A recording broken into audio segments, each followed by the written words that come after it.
আজি আপোনালোকক মই এটা কোম্পানী খুলিছো আসলে সেই কোম্পানীটোৰ বিষয়ে কম আসলে মোৰ কোম্পানীটো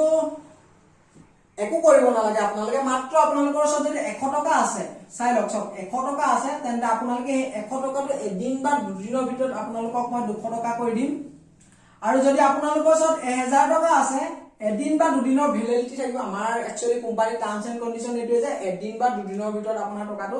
2000 টকা কৰি দিয়া হ'ব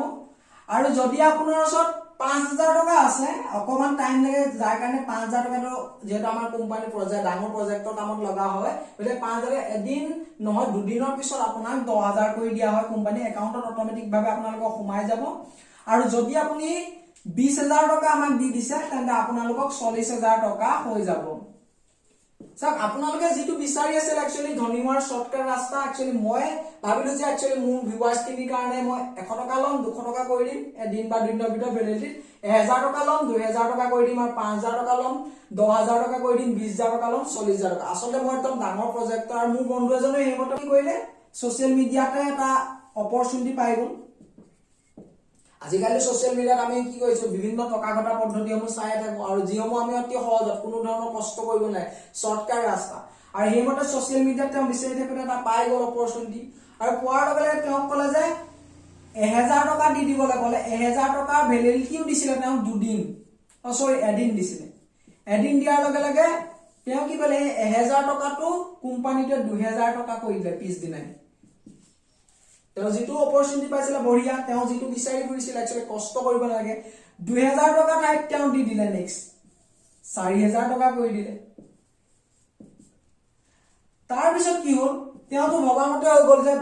1000 টকা দিতে 2000 কৰি দিলে 2000 টকা দিতে 4000 কৰি দিলে তেওঁ ভ্যালিডিটি এদিনৰ ভিতৰতে কৰি দিছে একচুয়ালি টাৰ্মস এন্ড কন্ডিশনৰ মতে যদি তেওঁ এমাউন্টটো হেভি হয় তেনে দুদিনৰ ভ্যালিডিটিৰ ভিতৰত তেওঁ একাউন্টত সোমাই যাব তেওঁ চেষ্টা কৰিলে যে অকমান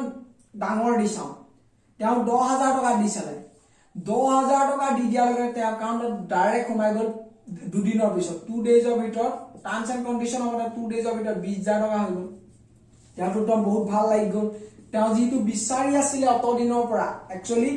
তেওঁটো একো কৰিবলগীয়া হোৱা নাই পইচা দিছে কোম্পানী ডাঙৰ প্ৰজেক্টত কাম লগাইছে আৰু তেওঁ কি কৰি দিছে 2000 4000 10000 20000 1000 2000 কৰি দিলে এতে কি হ'ল তেওঁ ফ্ৰেণ্ডসমূহৰ মাজত কোৱা ষ্টাৰ্ট কৰিছিলে তেওঁ ফ্ৰেণ্ডসমূহক ক'লে গোটেই মাক দেউতাকক ক'লে এনেকুৱা এটা মই জবৰদস্ত অপৰচুনিটি পাই গলো আৰু এতিয়া মই ধনী হ'বলৈ কোনো ৰখাব নোৱাৰে মই টকা কাৰণ মই 1000 দিতে 2000 2000 দিতে 4000 এসা মই 10000 দিতে 20000 সোমাই গল মোৰ একাউন্টত হেমতে কথা বন্ধুসকলে কিছুমানে বিশ্বাস কৰিলে কিছুমানে বিশ্বাস নকৰিলে যিসকলে বিশ্বাস কৰিলে আচলতে সেই বন্ধুসমূহৰ পৰা টকা লৈ মাক দেউতাকৰ পৰা টকা লৈ মেলি একঠা কৰি তেওঁ কি কৰিলে 1 লাখ টকা এটা গোট খোৱালে আৰু সেই 1 লাখ টকা ডাইৰেক্ট কোম্পানীটোক দি দিলে 2 ডেজৰ ভিতৰত ডাবল হ'বৰ কাৰণে আৰু কোম্পানী এসপ্তাহলৈকে কোনো খা খবৰ নাই বৰ্তমান একাউন্টত সোমাই গল 0 সো আজিৰ সময়ত আপোনাক মই কব বিচাৰিছো তাৰ পিছত তেওঁ কি কৰিলে পেজটোত চালেগে যেটো পেজৰ পৰা গম পাইছিলে বা যেটো আৰু এটা ইউটিউবৰ পৰা গম পাইছিলে তেন্তে সেই ইউটিউব ভিডিও নাই পেজও নাই টকাখিনি কি হ'ল এতিয়া বৰ্তমান 0 সব বৰ্তমান সময়ত যদি আমি এটকাটাও কাৰবা খুজু তেন্তে এই এটকাটো পাবলে টান কিন্তু আমিও গম পাও যে আমাৰ লগত ফ্ৰড হ'বলৈ গৈ আছে সব তেতিয়া বহুতে গম পায় যে হয়তো 1 লাখ টকাটো অকমান দুদিনৰ টাইত এসপ্তাহ টাইত দুসপ্তাহটো টকাটো দি দিব আছে আপুনি কেনেকে গম পালে সব আপোনাক যদি মই কওঁ প্ৰথম অৱস্থাত কৈছিল 1000 দিলে 2000 দিম আপোনাক ধৰি ললো 100 টকা দিলে আপোনাক 200 টকা দিম এনেকুৱা অপৰচুনিটি মোৰ ওচৰত আছে হেতু জেনুইন হয় আপোনালোকক কৈ আছো কিন্তু এওঁলোকে কি কৰিলে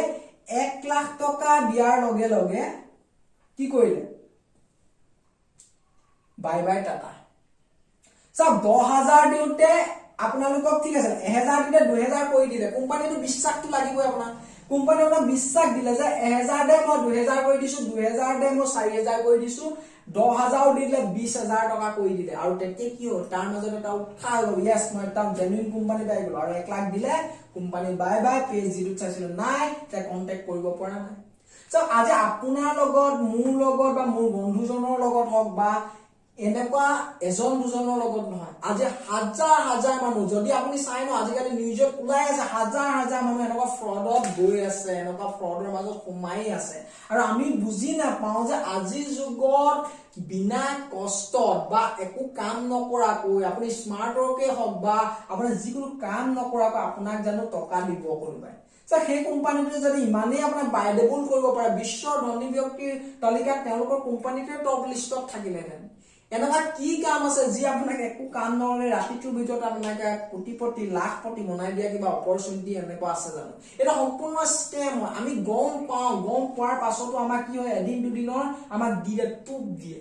আৰু সেই টোপটো দিয়াৰ লগে লগে আমাৰ কি হয়, সম্পূৰ্ণ আমি স্কেমত সোমাই যাওঁ। আমি সেই জালত সোমাই সোমাই গৈ থাকো, আচলতে সেই মায়া জালত সোমাই সোমাই সোমাই আমাৰ টকাখিনি শেষ কৰি দিওঁ।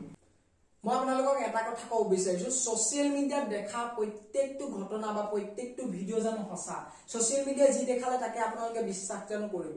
কোনোবা এজন ইউটিউবাৰে আপোনালোকক কি কৰে, কেইটকামান টকা দি দিলে সিহঁতক, আপোনাৰ সেইটো ভিডিঅ' বনাই দিলে, আপোনালোকে ডাইৰেক্ট আপোনালোকে যিকোনো একদম আনথৰাইজ এপ এটা আপোনালোকে ডাউনলোড কৰি ল'লে, হয়তো আপোনাৰ যিটো প্লে লিষ্টত এভেইলেবল নাই, এনেকুৱা এটা এপ গুগলৰ পৰা ডাউনলোড কৰিলে যাৰ কাৰণে আপোনাৰ কি হয়, এনেকুৱা ধৰণৰ ফ্ৰড হ'বলৈ ধৰিছে। আমি গম পাওঁ আমাৰ লগত ফ্ৰড হৈ আছে। এনেকুৱা ভিডিঅ' আমি বাৰে বাৰে ইউটিউবতে হওক বা আমি বিভিন্ন নিউজ চেনেলত আমাৰ সঘনাই বাজি আছে, আমি শুনি আছো। তাৰ পাছতো এনেকুৱা জালক আমাক টাৰ্গেট কৰি লয় এই ফ্ৰড কোম্পানীসমূহে, ফ্ৰডসমূহে, আৰু যাৰ জৰিয়তে আমি টাৰ্গেট হৈ পৰো। আচলতে এনেকুৱা ফ্ৰডত আপুনি নাযাব। আৰু এনেকুৱা স্কেম যদি আপোনাৰ লগত হৈ গৈছে, তেন্তে কেনেকুৱা ধৰণৰ স্কেম হৈ গৈছে আপুনি কমেন্ট কৰিবলৈ নাপাহৰিব, যাতে এনেকুৱা ধৰণৰ স্কেমৰ পৰা আপোনাৰ ফ্ৰেণ্ড, আপোনাৰ ৰিলেটিভক আপোনাৰ সেই কমেন্টটো পঢ়াৰ লগে লগে তেওঁলোকে সেই স্কেমৰ পৰা বাচি থাকিব পাৰে। তাৰ কাৰণে আপুনি কমেন্ট কৰিবলৈ নাপাহৰিব। আৰু মোৰ ওচৰত এনেকুৱা ধৰণৰ কোনো ধৰণৰ 1000 টকা 100 টকা 200 টকা কৰি দিয়া, 1000 টকা 2000 কৰি দিয়া, কোনো ধৰণৰ মোৰ ওচৰত অপৰচুনিটি একচুৱেলি নাই। মই কোনো ধৰণৰ কোম্পানী বনোৱা নাই এতিয়া বৰ্তমানলৈকে। আৰু এনেকুৱা স্কেমত নাযাব, কাৰণ আপোনালোকক কৈছো 1000 টকাটো আপুনি যদি ডাইৰেক্ট চেলিং ইণ্ডাষ্ট্ৰীত যদি জড়িত হৈছে, তেন্তে আপুনি যদি প্ৰডাক্ট পাই যাব তাৰ পৰা আনক, বা আপুনি 1000 টকাৰ যিকোনো প্ৰডাক্ট কিনি আনক ডিছকাউণ্টত, আপুনি সেইসমূহ বিকক, কষ্ট কৰক, স্মাৰ্ট ৱৰ্ক কৰক, ডিজিটেলি বিকিবলৈ ষ্টাৰ্ট কৰক। যদি বিকিব বিচাৰিছে তেন্তে আপোনালোকে শিকক ডিজিটেল মাৰ্কেটিং কি কয়, ডিজিটেল মাৰ্কেটিঙৰ জৰিয়তে কেনেকৈ আৰ্নিং কৰিব পাৰে, লাহে লাহে ষ্টেপ বাই ষ্টেপ শিকক। বিভিন্ন ভাল ভাল লিডাৰ যিসকলে অলৰেডি ছাকচেছ হৈছে, তেওঁলোকে কেনেকৈ কষ্ট কৰিছে সেইসমূহ চাওক আৰু ষ্টাৰ্ট কৰি দিয়ক। আৰু এনেকুৱা ফ্ৰডৰ মাজত কেতিয়াও নোসোমাব, কাৰণ মই বাৰে বাৰে ভিডিঅ'টো এটা কাৰণেই বনাইছো, কাৰণ কৈও আছো আপোনালোকক, মই ভাবিলো এই ভিডিঅ'টো বনোৱা যাওক, কাৰণ আপোনালোকৰ যাতে সুবিধা হয়। কাৰণ এনেকুৱা ফ্ৰড বহুত ওলাইছে, এনেকুৱা লাখ লাখ মানুহ এনেকুৱা কামত বৰ্তমান লিপ্ত হৈ পৰিছে, আৰু এনেকুৱা কোনো ধৰণৰ শৰ্টকাট ৰাস্তা বৰ্তমানলৈকে ধনী হোৱা নাই। কষ্ট কৰক, আপোনাৰ সফলতা আপোনাৰ লগত আছে। Love you all.